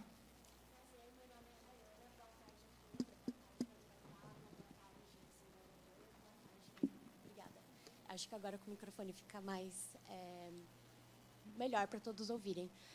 Primeiramente, eu gostaria de agradecer por todo o seu tempo, por ter exposto todas essas questões que nos trazem muito presentes na nossa sociedade. Só para me apresentar, meu nome é Rayana de Brito Vieira, Eu estudo no 5º semestre da Universidade Presbiteriana Mackenzie aqui. Eu faço direito. Eu já estou estudando para magistratura, então olhando a senhora, assim, traz uma inspiração muito grande, porque meus pais eles já fazem parte do tribunal. E antes de eu ingressar na universidade, eu achei que eu lidaria com pessoas adultas, mas eu sofri racismo na primeira semana da faculdade. Então, primeiramente, afirmar que não tem problema nenhum, mas um garoto da minha sala, ele supôs que eu fosse bolsista, só pelo fato de eu ser uma menina negra. Não tem problema nenhum em ser bolsista, mas a partir do momento que alguém fala que você é bolsista, que automaticamente você é pobre só por causa da cor da sua pele, já é algo que precisa ser repensado, né? E esse foi só um dos episódios. Aí, eu não sei se a senhora viu, mas aconteceu com uma garota do colégio, no Mackenzie, e teve um ato na faculdade no qual eu participei, no qual eu falei, e o que eu percebo é que havia poucas pessoas negras. E eu observo aqui na plateia hoje também. São poucas pessoas negras que estão sentadas para ouvir como podemos combater o racismo. Aí eu gostaria de saber a sua opinião em como colocar pessoas negras de uma maneira mais protagonista nessa situação, porque no ato que fizemos dentro da universidade, abrimos para todos participarem, lembrando que todo mundo, como foi mencionado anteriormente, não basta você não ser racista, você tem que ser antirracista. Então, eu acho super válido pessoas brancas entrarem nessa discussão também. Só que o que eu percebi é que pouquíssimas pessoas negras falaram lá, e as pessoas brancas estavam... eu não gosto de utilizar o termo roubar o protagonismo, mas apenas elas estavam falando. Então, como nós, como sociedade, como pessoas negras, mulheres negras também, como podemos inserir, fazer com que essas pessoas se imponham para combater esse tipo de descriminalização que, infelizmente, se faz muito presente ainda nos dias de hoje? Então, Rayane, né? Rayana. Então, Rayana, a gente tem que fazer um recorte aí de que espaços são esses. Se a gente falar da universidade, a universidade, ainda mais a universidade particular, você já vai ter uma subrepresentação das pessoas negras, né? Então, você já vai ter menos pessoas negras ali naquele lugar. E, igualmente, aqui, isso aqui é um tribunal. Eu mostrei os números do sistema do judiciário, do sistema de justiça. Você vai ter menos pessoas negras aqui dentro do que lá fora. Isso é um dado da realidade. Um outro dado da realidade é que as pessoas negras nem sempre se sentem confortáveis de estar nesses espaços. Como eu disse para você, eu tenho que ter uma boa dose de coragem para chegar num tribunal de justiça militar, sendo uma mulher negra, e vir aqui falar as coisas desagradáveis que eu falei. Porque não é agradável dizer para as pessoas, olha, essa conta de 80% de pessoas dizendo que o racismo existe e 4% dizendo que não são racistas, essa conta não fecha. Pega esse público aqui, o desembargador falou que a gente tem pouco mais de 130 pessoas inscritas. Faz uma conta de estatística, você vai ver que a conta não está fechando e que os racistas, eles não estão lá do lado de fora. Eles estão aqui também. Os misóginos não estão do lado de fora, eles estão aqui também. Então, quando a gente vem para um espaço desse, eu já venho sempre preparada, e quando eu digo preparada, é preparada para falar da maneira mais doce que eu conseguir, nem sempre eu consigo, porque eu não sou mesmo uma pessoa muito doce, não tenho habilidade para docilidade, mas não sou agressiva, tento não ser agressiva. Até conversava com o desembargador antes, né? E aqui, em vários momentos, se vocês repararam, eu falei, não tomem as minhas palavras como agressividade. É um cuidado que eu tenho para que depois eu não seja apedrejada, né? Que é a velha ideia de matar o mensageiro quando a gente não gosta da mensagem. Mas, onde eu quero chegar? Que as pessoas negras, muitas vezes, não estão muito dispostas mesmo a encarar esses ambientes que são muito hostis, né? Então, eu acho que a gente tem que fazer um trabalho de fortalecimento por meio de coletivos. Na magistratura, por exemplo, a gente tem um coletivo de juízas e juízes negros. Mas, dentro do coletivo, para você ter ideia, a gente tem juízes que hoje não dão mais entrevista para pesquisa, de mestrado, doutorado, não dão mais. Se encheram tanto de responderem as coisas e depois aquilo reverberar contra eles, que eles falam, não me procura, não adianta, não vou mais responder a ninguém. Eu, até aqui, ainda falo, não, bora lá, vamos conversar, porque eu acho que é isso, vamos conversar, vamos ouvir, vamos dialogar, vamos ver. Ontem o ministro Barroso falou uma coisa muito interessante nesse evento que a gente estava, né, lá no Negritudes, ele era a nossa cota de pessoa branca, então a gente deixou ele participar. Aí ele falou uma coisa muito interessante, ele falou que ele gosta de ouvir pessoas que ele gosta de dialogar com todo tipo de pessoa, mas que aquelas pessoas que pensam muito diferente dele, ele gosta de ouvir com muita atenção, porque só quando ele escuta essa pessoa é que ele consegue entender qual é a lógica de raciocínio da pessoa, para, então, tentar, de alguma maneira, dialogar com ela e mostrar por que os argumentos estão errados. Eu acho que algumas pessoas não têm lógica nem argumento. A dissonância cognitiva está aí mostrando isso, né? A neurociência com a dissonância cognitiva está mostrando isso, que tem gente que não adianta. Você vai falar que isso aqui é um guardanapo branco e a pessoa vai falar que isso aqui é um copo de abóbora. Então, não tem diálogo possível, a gente não vai chegar a lugar nenhum. Mas eu acho que são muitas camadas, mas eu acho que passa pelo fortalecimento de coletivos para que as pessoas não venham de peito aberto para espaços onde elas têm um receio de que não é que elas vão ser atacadas naquele momento, é que elas sabem que, em participando, depois elas vão ter a imagem associadas à militância, à esquerdopata, à ativista, o nome que usa agora, identitárias e coisas assim que vão levar a ataques. E ninguém quer ser atacado na vida, né? Ninguém quer ser atacado na vida. Então, eu acho que a gente tem que olhar com um olhar de como é que a gente faz para fortalecer a subjetividade das pessoas. E se, de alguma forma, nos movimentos e nos espaços, essas pessoas negras não estiverem dispostas a participar, tudo bem, porque eu acho, de verdade, que a desigualdade racial, o racismo na nossa sociedade, assim como a misoginia, ela não prejudica apenas as pessoas negras ou apenas as mulheres, não é uma luta só das mulheres e das pessoas negras. São questões que precisam ser discutidas e debatidas e tratadas e combatidas para a sociedade como um todo. Para a sociedade como um todo. Eu vejo um monte de homem, eu como juíza, que fui juíza de violência doméstica, eu vejo um monte de homem adoecido mentalmente porque foi criado num sistema de opressão chamado patriarcado, que faz com que ele acredite que ele tem que ser um super-homem, que ele não pode chorar, que ele não tem emoção, que ele tem uma honra ferida, que ele tem que lavar essa honra.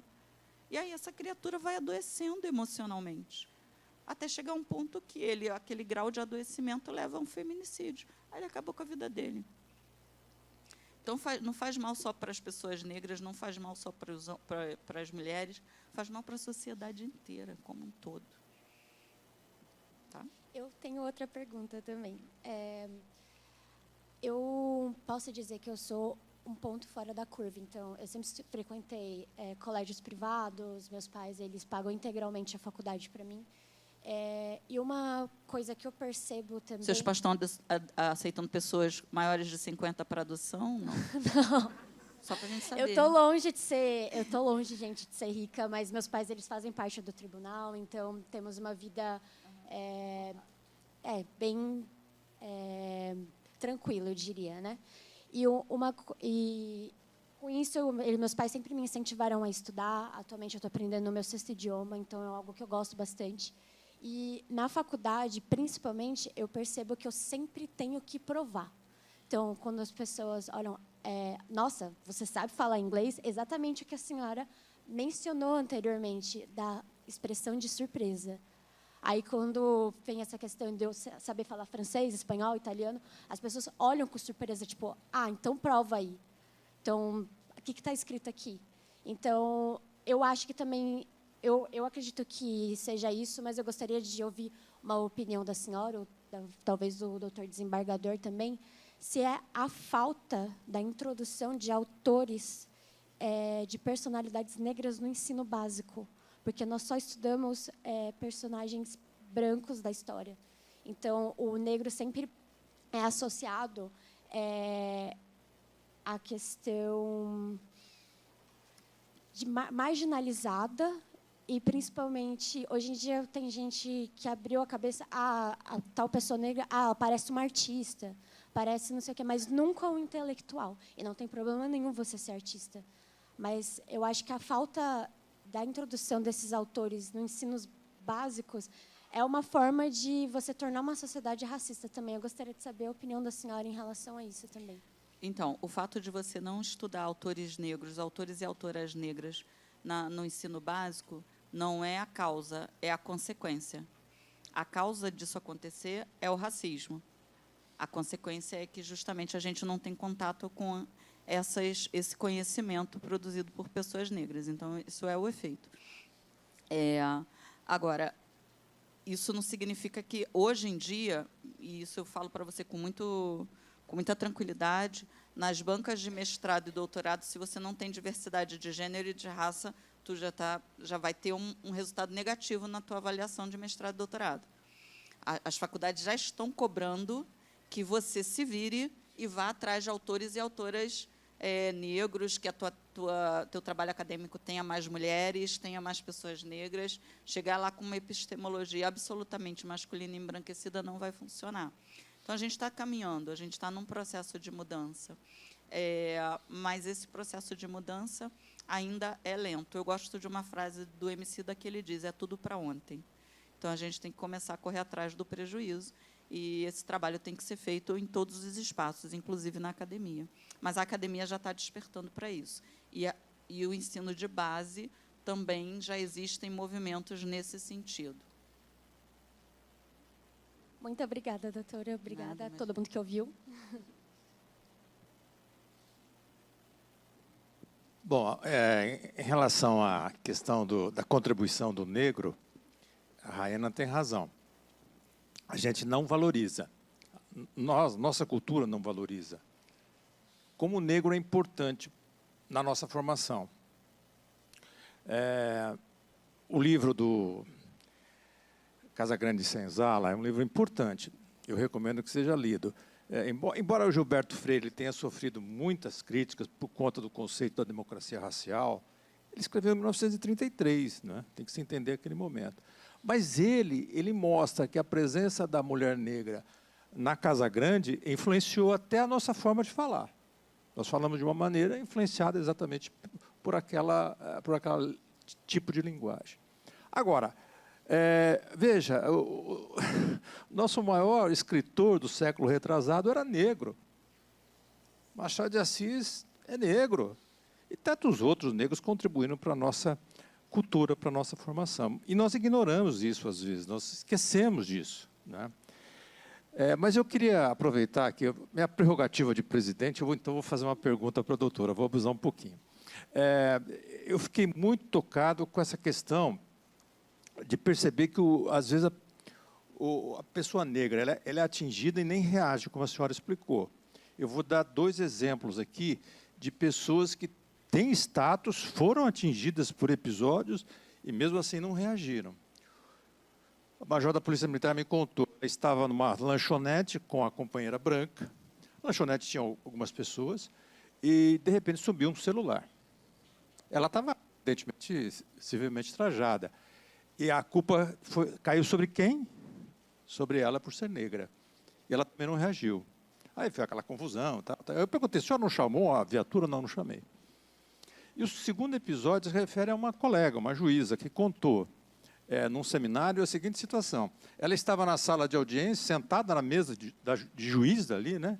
E aí o advogado chegou e perguntou, e a juíza, não chegou ainda? Quer dizer, considerou que ela fosse uma simples servidora e não juíza exatamente por ela ser negra. E ela também não reagiu. Eu me lembrei desses 2 casos. E tantos outros, né? Tantos outros casos que eu me lembro. Essa semana eu estava lá em Brasília, o pessoal que dá assistência para a gente, o pessoal da Marinha.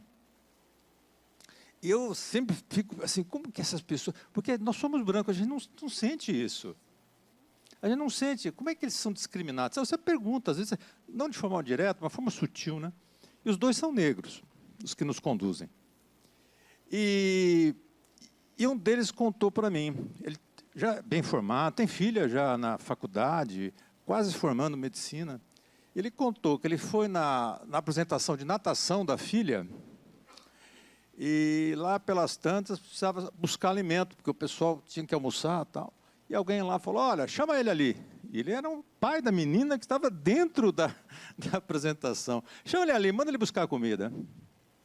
Aí eu falei para ele, e aí? O que você fez? Aí ele falou, doutor, viver nessa sociedade a gente tem que se ajustar, né? Eu, humildemente, fui lá buscar a comida e não fiz nada. Então, realmente, quando a doutora explicou isso, eu falei, olha, realmente isso existe. Mas eu vou puxar a sardinha para o meu lado aqui e vou perguntar, então, que eu acho que isso que é um ponto importante. A senhora entende que nós estamos evoluindo na questão racial no seguinte aspecto. O Supremo Tribunal Federal, ele considerou a injúria por preconceito como um crime hediondo. E sendo um crime hediondo, evidentemente, ele é imprescritível e tudo mais. Nós sabemos que as duas causas de imprescritibilidade na nossa Constituição, o mandamento que está lá, é os crimes contra o Estado Democrático de Direito e o racismo. Essa nova compreensão do Supremo Tribunal Federal, uma forma de repressão mais aguda, na sua opinião, melhora ou é insignificante? Não, insignificante não é. A questão é a seguinte, em relação a esse episódio específico, né, a gente tinha a injúria racial no Código Penal e a gente tinha o racismo, e continua tendo na Constituição. A injúria racial, por estar no Código Penal, ela não tinha a mesma leitura em relação a ser considerada até imprescritível, né, inafiançável, enfim, a maneira como é lido o crime de racismo. E aí, uma decisão até de relatoria do ministro Fachin, o que ele faz? Ele diz, olha, a injúria racial ela é uma espécie de racismo. E, sendo uma espécie de racismo, ela tem que ser sancionada da mesma maneira que o racismo, né? E aí, depois, isso foi antes da mudança da lei. Depois acabou tendo uma mudança da lei e a própria lei retirou a injúria racial do Código Penal e colocou na Lei 7.716, que é a lei que traz os crimes de racismo a partir do artigo 20. Agora, a gente tem que pensar, na verdade,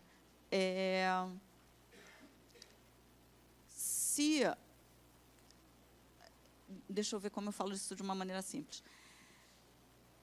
Não é irrelevante, é necessário punir o crime de racismo, ainda que na espécie injúria racial, é algo necessário. O que a gente tem que pensar é de que maneira nós vamos punir, qual é a punição que nós vamos prever. Só que aí eu vou para um outro lugar, que é de que maneira nós devemos lidar com os ilícitos de um modo geral. Eu acho que vai além da questão do racismo, que não é só o crime de racismo. Os crimes, de um modo geral, a gente quer fazer mais pau no réu ou a gente quer alguma outra solução que seja ressocializadora? Porque não tenham essa ilusão de que o sistema prisional ressocializa alguém. Não tenho essa ilusão. Quando eu estava fazendo a escola da magistratura, eu me lembro, o ministro Schietti foi fazer, né, eles vêm no curso de formação, os ministros, e o ministro Schietti foi ao TJ, né, eu estava no curso de formação ainda da carreira, e, ao final da palestra, eu perguntei para ele, ministro, o senhor sabe, né, o sistema prisional, estou chegando agora na magistratura, mas o senhor acredita mesmo que o sistema prisional ressocializa alguém? Porque eu, pessoalmente, não acredito nessa potência do modelo que nós temos hoje para a ressocialização. E aí ele não me disse nem que sim, nem que não, mas ele falou para mim, Flávia, você só deve mandar para o sistema prisional alguém que você acredite que realmente precise daquele sistema, daquela medida mais aguda. Se você acha que há alguma outra alternativa para aquela pessoa, não faça isso. Busque uma outra via na lei. Então, com relação aos crimes de racismo, eu acho que eles devem ser sancionados, sim.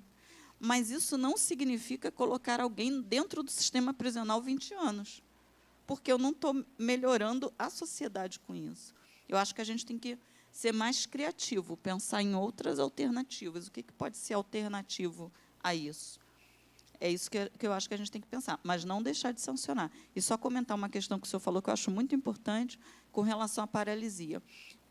Os estudos e a prática no campo das violências, tanto a violência sexual, a violência de gênero, de um modo geral, a violência racial, a violência, né, a LGBTfobia, é muito comum que a vítima paralise. A vítima não reage, a vítima paralisa, ela não está esperando. E quando a gente não tem essa boa leitura de que a reação comum das vítimas não é cuspir, bater, agredir, é paralisar, é ficar sem ação. Quando a gente não tem essa compreensão, a gente não é capaz de julgar adequadamente um processo. Porque aí você vai falar assim, não, eu já li sentença com essa fundamentação. Não, mas a vítima, na hora, até sorriu. É isso que acontece. Você dá um sorriso amarelo, você não tem coragem de cuspir, bater, fazer nada. Aí, depois que passa, você vai o quê? Ou vai na justiça, ou pensa, puxa, eu deveria ter falado isso, eu deveria ter feito aquilo. Mas, na hora, a reação mais comum de vítimas de violência, todos os tipos de violência, é paralisar, é ficar sem resposta. Por isso, quando eu digo, né, eu não teria ido buscar, porque eu já tenho um treinamento, né, como imagino que como o pessoal militar, né, talvez uma pessoa sendo assaltada reage de uma maneira, um militar ele já tem um treinamento para ele reagir de uma outra maneira, que não é talvez ali no impulso de alguém que está sendo assaltado. Então, eu, que já vivo na vigilância, tenho uma preparação para, numa abordagem de racismo, eu já vou... chute na canela. Não, brincadeira. Eu já vou ter uma outra reação que não será, eu imagino, não será paralisia. Eu digo eu imagino porque a mim não é comum uma violência racial explícita. Não é comum. As pessoas não costumam fazer isso. Agora, está na sala de audiência, não ser reconhecido, o advogado e na minha estagiária, que é branca, e é como se ela fosse a juíza, e me deslegitimar ali naquele espaço, isso aí é fichinha, 2 vezes por semana. Acontece muito. Uma vez eu estava aqui em São Paulo até, Santa Isabel, minha comarca na época, e aí eu ia fazer um júri, e eu cheguei muito cedo para fazer o júri. Eu sou muito pontual, de um modo geral, detesto atrasar nos compromissos, quando atrasa é porque é inevitável. Eu cheguei bem cedo para fazer o júri. E aí o advogado, quando chegou, e aí eu já cheguei para fazer o júri, me coloquei já na sala de audiência, no meu lugar, que é a cadeira da juíza, que fica no centro, e os policiais já se colocaram na porta, como é comum, na porta da sala de audiência, aguardando chegar o preso, que ia ser julgado. E aí chegou o advogado. E aí, quando o advogado chegou, ele me viu com o computador aberto lá e tal, e aí ele vira para mim e fala assim, não chegou ninguém, não? Então, vejam, eu não era sequer alguém. Não chegou ninguém, não? Isso. Não chegou ninguém, não. Eu falei, eu. Aí ele saiu, foi ao policial que estava na porta e perguntou, quem é o juiz que vai fazer a audiência hoje? Aí o policial só fez assim. Aí eu aqui estava, no meu computador, que eu continuei, não perguntou nada para mim. Ele não perguntou o que eu ia fazer, quem eu era, nada. Aí ele veio, excelência, mil perdões, é porque eu não imaginei que a senhora fosse a juíza. Não, ele não imaginou, porque ele não é capaz de imaginar que uma mulher negra sentada na cadeira da juíza, e a juíza ele não consegue imaginar, deu um nó na cabeça dele, sabe? Então, isso é... Aí, assim, o que você vai fazer nessa hora? Você vai dar 2 horas de aula sobre questões raciais? Você fala, não, esse aprendeu, da próxima ele não vai repetir. Que o constrangimento que ele sentiu ali naquele momento já valeu, ele não vai repetir. Perfeito. Bom, eu vou encerrando, então, a nossa exposição de hoje. Gostaria de registrar a presença do Dr. Lauro Ribeiro Escobar, que aqui se encontra, nos prestigiando. Já a Coronel Beatriz já teve a sua participação. Muito obrigado pela participação, Coronel. inclusive dos alunos da Academia do Barro Branco que estão aí, que estão sendo acompanhados pela Tenente Natália, que está trazendo os alunos oficiais aqui. Então, uma boa tarde, Tenente. Muito obrigado por ter comparecido aqui. É o nosso agradecimento. Doutora Flávia, eu quero, antes de encerrar, te passar à senhora um pequeno brinde aqui do tribunal.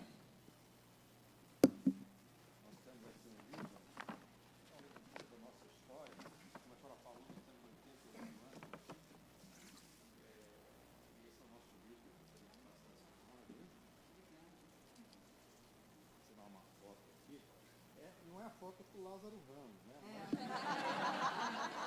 Jogo no dia era Lázaro Ramos, agora é o doutor Eno. É bem diferente, né?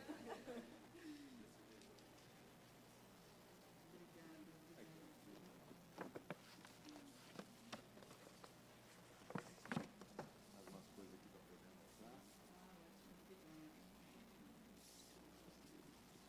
E aqui nós temos também o certificado, ó. Gostaria que recebesse o nosso certificado de uma forma humilde, mas com muito sentimento de agradecimento. Viu? Eu fico muito grato pela oportunidade de estar aqui. Já está convidado para a segunda palestra. Né?